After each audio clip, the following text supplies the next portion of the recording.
दोस्त छुट्टियां मनाने आए हुए थे। ये घर नहर के किनारे था। जिधर दो दोस्त तो बैठे बहुत ज्यादा मस्ती कर रहे थे, पर उनकी एक दोस्त घर के अंदर थी जिसका नाम जेसिका था। उसकी हालत बहुत खराब थी। अब जेसिका के पास उसकी दोस्त आती है जो उसके साथ खूब मस्ती कर रही थी और उसे एक किताब भी पढ़कर सुनाती है। पर न जाने एकदम से जेसिका को क्या हो गया था। वो अपनी अजीब सी आवाज में उस किताब को पढ़ने लगती है। जेसिका की आवाज को सुनकर ऐसा लग रहा था कि जैसे उसके अंदर कोई और बोल रहा हो। उसे उल्टियां भी आने लगती है। उसकी आंखों का रंग बदल गया था, जिसके बाद अचानक से वो अपनी दोस्त के बालों की जिल्द को उसके सर से अलग कर देती है और बाहर जाकर अपने दूसरे दोस्त का सर उसके जिस्म से अलग कर देती है। उसने अपने दोनों दोस्तों को मार दिया था। जिसके बाद हम जेसिका को हवा में उड़ता हुआ देखते हैं और उसकी दोस्त जो रोते हुए ये सब देख रही थी। अब तक तो आप लोगों को ये बात समझ नहीं आई होगी कि जेसिका कौन थी और इन तीनों दोस्तों के साथ आखिरकार ऐसा हुआ क्यों था। ये सब जानने के लिए हमारी कहानी एक दिन पीछे जाती है, जहाँ से ये सब कुछ शुरू हुआ था। तो हम एक पुरानी बिल्डिंग को देखते हैं जिसके एक अपार्टमेंट में एली नाम की औरत अपने 3 बच्चों के साथ रहा करती थी। वो अपने हस्बैंड से अलग अपने बच्चों के साथ रहती थी। एक रात एली की बहन उसके घर पर आती है जिसका नाम बेथ था। बेथ एली के घर पर आकर उसके बच्चों को तोहफे देती है जो वो उनके लिए लाई थी। बेथ एली के हस्बैंड के लिए भी तोहफे लाई थी, क्योंकि वो ये बात नहीं जानती थी कि उसकी बहन अपने हस्बैंड के साथ नहीं रहती। जब बेथ एली से उसके हस्बैंड का पूछती है तो एक उदासी वाला माहौल बन जाता है। इसीलिए एली अब बेथ से बात करने के लिए अपने बच्चों को बाहर पिज्जा लेने के बहाने भेज देती है ताकि ये अकेले में अपनी बहन से बात कर सके। फिर जब बेथ को अपनी बहन के हस्बैंड के बारे में पता चलता है, बेथ अपनी बहन से कहती है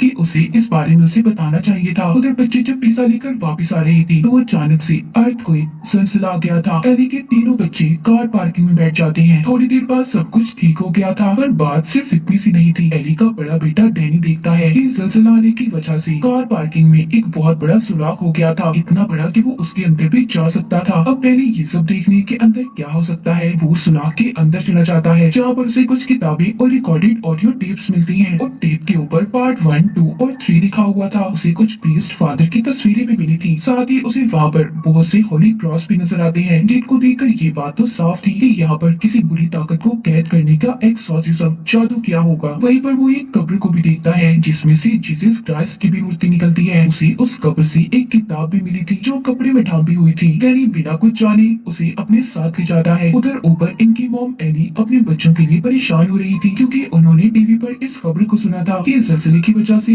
आसपास की बिल्डिंग्स को बहुत नुकसान हुआ है। इसीलिए एली अपने पड़ोस में एक लड़के के पास जाती है, उससे अपने बच्चों को ढूंढने के लिए मदद मांगती है। साथ ही वहाँ पर एक बुजुर्ग लेडी भी थी। मगर थोड़ी ही देर बाद एली के बच्चे लिफ्ट से घर में आ गए थे, जिन्हें देखकर एली बहुत डांटती है और ये भी कहती है कि जब जलजला आए तो लिफ्ट का इस्तेमाल नहीं करना चाहिए। इतना कहकर वो अपना काम करने लॉन्ड्री के लिए कपड़े लेकर लिफ्ट से जाने वाली थी। उधर डैनी उस किताब को और जो ऑडियो टेप्स उसे मिली थी उन्हें लेकर कमरे में चला जाता है। अब वो उस किताब को खोलने की कोशिश कर रहा था, पर वो नहीं खुलती क्योंकि वो किताब नुकीले दांतों से बंद थी। उस किताब को देखकर ऐसा लग रहा था कि जैसे वो किसी का मुंह हो। तभी उसकी उंगली उन नुकीले दांतों पर लग जाती है, जिससे खून आने लगा था जो उस किताब पर भी गिरता है। पर हैरान कर देने वाली बात ये थी कि वो किताब उसके खून को अपने अंदर जज्ब कर लेती है और तभी वो किताब खुल भी गई थी। हम देख पाते हैं जिसमें अजीब अजीब तरह की तस्वीरें थी, जैसे कोई किसी पर जादू कर रहा हो। डैनी उस किताब को तो नहीं पढ़ता, पर जो उसे ऑडियो टेप्स मिली थी उन्हें चलाकर सुनने लगता है, जिसमें पहली ऑडियो टेप में एक फादर थे जो बता रहे थे कि हमने अपने साथियों के साथ किताब को जानने की कोशिश की है, जिसमें अजीब तरह के जादू के बारे में बताया गया है। अब अगली बात दूसरी ऑडियो टेप में थी। डैनी जब उसे चलाता है जिसमें फादर उस किताब के बारे में बता रहे थे कि ये किताब उन्हें मिली कहाँ से थी। पर अचानक से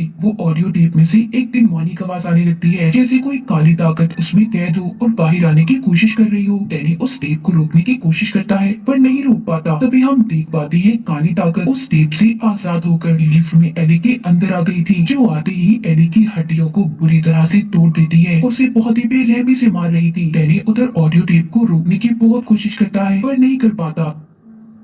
इतने में उनके घर की लाइट भी चली जाती है और किताब के सफ़े भी खुद ब खुद पलटने लगी थी। एडी की बड़ी बेटी जब लाइट को चेक करती है तो हर तरफ लाइट थी सिवाय उनके घर के। इसका मतलब जो कुछ भी गलत हो रहा था वो सिर्फ एडी के घर में था। थोड़ी देर बाद एडी अपने घर वापस आ जाती है, जो दिखने में थोड़ी ठीक लग रही थी, और वो चलकर अपने घर आई थी। मगर थोड़ी देर पहले हमने देखा था कि जो भी काली ताकत उसके अंदर थी उसने एडी की हड्डियों को तोड़ दिया था। मगर अब एडी बिल्कुल ठीक चल पा रही थी और किचन में जाकर अंडे पकाने लगती है। जब उसके पास उसकी बहन आती है और उसे बुलाती है, तो तभी वो उल्टियाँ करती है और अजीब सा बर्ताव करने लगी थी। एली जब थोड़ा सा अपने होश के अंदर आती है तो वो सिर्फ इतना कहती है, वो मेरे अंदर है, उसे मेरे बच्चों को कोई नुकसान मत पहुंचाने देना। इतना कहकर वो बेहोश हो गई थी। वो नीचे गिर जाती है। एली की बहन और उसके बच्चे उसे हॉस्पिटल ले जाने लगते हैं, पर सब लिफ्ट में जाने से डर रहे थे और सिलसिले की वजह से सीढ़ियां भी टूट चुकी थी। खैर ये सब मिलकर एली को कमरे में लिटा देते हैं। अब उधर इनके पड़ोस का वही लड़का जिससे एली ने अपने बच्चों को ढूंढने के लिए मदद मांगी थी, वो एली की आंखों को बंद करता है, मगर वो दोबारा खुल जाती हैं। वो फिर बंद करता है, वो फिर से खुल जाती हैं। ये सभी मिलकर एली के लिए प्रेयर करते हैं, क्योंकि इन्हें लग रहा था कि वो मरने वाली है। तभी उसके पास उसकी बहन बैठती है और उसे ये बताने लगती है कि वो उसे कितना प्यार करती है। तभी बेथ के फोन पर बेल बजती है, जो कॉल किसी और की नहीं बल्कि एली की थी, जो अपनी बहन से ये कह रही थी कि उसका जिस्म जल रहा है, उसे कोई बचाए। और तभी वो जिंदा होकर बैठ जाती है। जब बेथ अपनी बहन के जिस्म को हाथ लगाती है तो वाकई उसका जिस्म गर्म था। ऐसा लग रहा था कि जैसे उसका जिस्म आग में जल रहा हो। तभी बेथ उसे बाथटब में ले जाती है। तभी अचानक से एली पानी से निकलकर दीवार पर चलने लगी थी और इतनी जोर से चीखती है कि सभी उसकी चीख सुनकर बेहोश होने वाले थे। साथ ही साथ बाथटब में जो पानी था वो भी उबल रहा था। एली एक एक कर सभी पर हमला करती है। वो अपनी बेटी को मारने की कोशिश कर रही थी। तभी उसका बेटा डैनी एली को पीछे करता है, क्योंकि वो जानता था कि उसकी मॉम के अंदर कोई काली ताकत आ गई है। यहीं पर एली अपने पड़ोस में रहने वाले लड़के की आंख को भी निकाल देती है और दूसरे पड़ोसी के मुंह में फेंक देती है। इस बात का फायदा उठाकर बेथ अपार्टमेंट के दरवाजों को बंद कर देती है। उसके साथ एली के बच्चे भी थे। अब बेथ एक सुराग से देखती है, घर के अंदर जितने भी लोग थे एली ने सबको मार दिया था। बाहर एली की बेटी अपने भाई डैनी से लड़ती है, क्योंकि वो भी जान गई थी कि सब कुछ उसी की वजह से हुआ है। उसने टेप रिकॉर्डर को चलाया था और उस जादुई किताब को खोला है। इधर ये सब आपस में लड़ाई कर रहे थे, उधर एली अपनी सबसे छोटी बेटी को अपनी बातों में बहला फुसलाकर उससे थोड़ा सा गेट खुलवा लेती है। एली की बड़ी बेटी के साथ भी अब अजीब होने लगा था। उसके चेहरे पर अजीब से निशान आ रहे थे और मुंह से कीड़े निकलते हैं। जब बेथ एली की बड़ी बेटी के पास जाती है तो वो किचन में कांच के टुकड़े खा रही थी। इसका मतलब वो भी उस काली ताकत के कंट्रोल में थी, जिस काली ताकत के कंट्रोल में एली थी। इसका मतलब ये था कि एली की बड़ी बेटी भी उसकी तरह पोसेस्ड हो चुकी थी। वो अपनी आंटी बेथ पर हमला करती है और साथ ही अपनी बहन को मारने की भी कोशिश कर रही थी, मगर उसकी छोटी बहन अपनी डॉल को उसके सर पर मारती है और अपने आप को बचा लेती है। अब बेथ को भी डैनी सब बताता है कि ये सब उसी की वजह से हुआ है। अब बेथ सब जानने के बाद डैनी के कमरे में जाती है ताकि वो आखिरी टेप रिकॉर्डर को सुन सके। बेथ हेडफोन लगाकर टेप रिकॉर्डर को सुनने लगती है कि जो भी गलत हो उसी के साथ हो, कोई और उसे ना सुन सके। बेथ जब तीसरी और आखिरी रिकॉर्डिंग को सुनती है तो यहाँ पर अब बेथ को सारी सच्चाई का पता चलता है। असल में ये किताब एक प्रीस्ट फादर को मिली थी और वो इस किताब को पूरा पढ़ना चाहते थे, लेकिन फिर चर्च वालों ने फादर को चर्च से निकाल दिया, क्योंकि ये एक डिमोनिक किताब थी। ये इंसानी जिल्द से बनी थी और इस पर इंसानी खून से लिखा हुआ था। इस किताब में हैंडोजत के खतरनाक डीमंस को बुलाने के तरीके थे और इन्हीं सब बातों को वो फादर समझना चाहते थे। अब यही बातें बेथ बैठी रिकॉर्डिंग में सुन रही थी।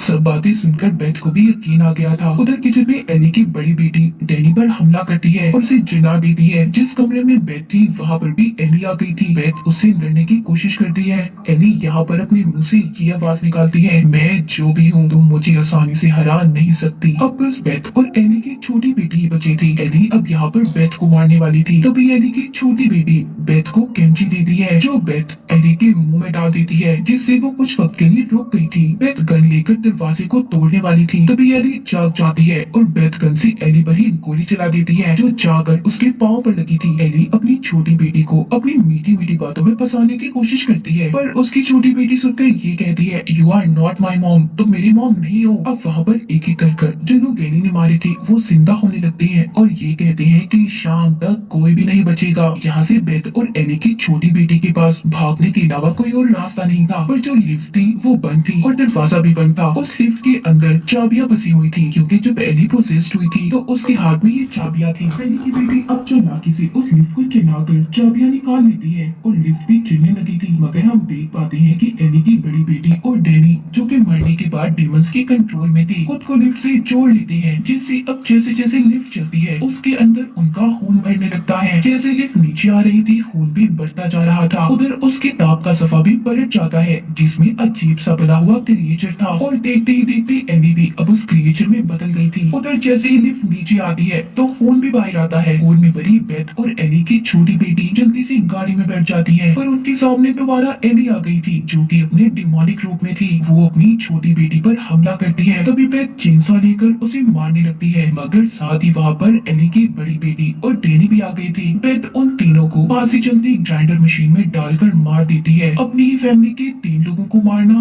बहुत ही भयानक सीन था, मगर इसके अलावा बेथ के पास कोई और रास्ता भी नहीं था। जिसके बाद बेथ एली की छोटी बेटी को लेकर यहाँ से चली गई थी, मगर वो डीमन काली ताकत अभी खत्म नहीं हुई थी। अब हम अगले दिन का सीन देखते हैं कि एक लड़की जेसिका उसी लिफ्ट से नीचे आती है जो एली के नीचे वाली बिल्डिंग में रहा करती थी, और जेसिका वही लड़की थी जो हमने कहानी के शुरू में भी देखी थी। अब जब ये लिफ्ट से नीचे आती है तो बहुत सारा खून देखती है और पुलिस को कॉल करने वाली थी। तभी वही डीमन जो एली के अंदर था वो आकर जेसिका को भी पोजेस्ड कंट्रोल कर लेता है। अब आपको यहाँ पर समझ आ